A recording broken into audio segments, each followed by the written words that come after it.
ranking head coach destinations in the NFL. Last place, we have the Cardinals. Kyler Murray is going to be gone, but they have solid defense though. Do you roll with Jacoby Brissett for another year? For number 7, we have the Cleveland Browns. Now, personally, they should be higher, but they have a great defense. They have solid weapons. They have Harold Fannin, who had a really good rookie season, I would say. They have Quinshawn Judkins, but they have a bad offensive line, and they still haven't found their quarterback, despite trying 3 different quarterbacks. I don't know if Shedeur is the guy at the moment. I do think that you roll with Shedeur for another year. For number 6, we have the Raiders. I do think the Raiders have a really interesting case to be probably the worst roster out of all these 8 teams. They fired Pete Carroll.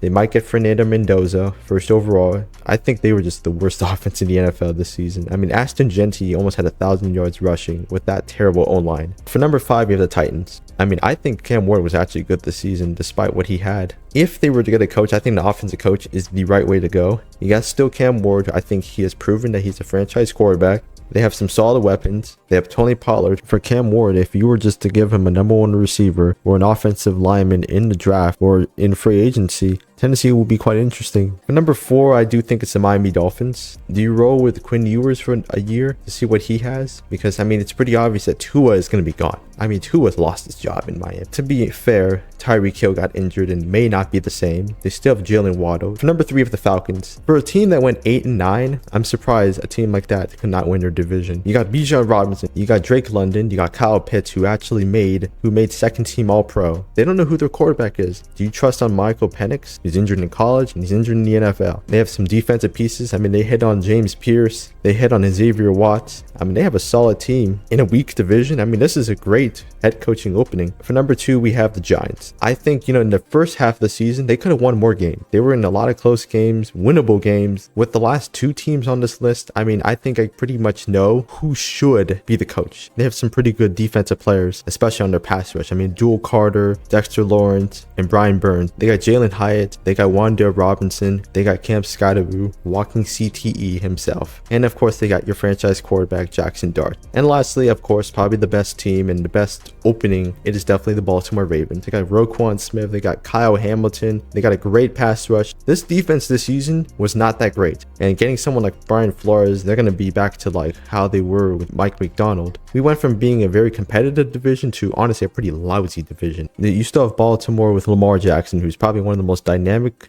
quarterbacks we have ever seen compared to Michael Vick. You got Derrick Henry at 32 years old is still being very productive in the NFL. You got 2 tight ends, Isaiah Likely and Mark Andrews.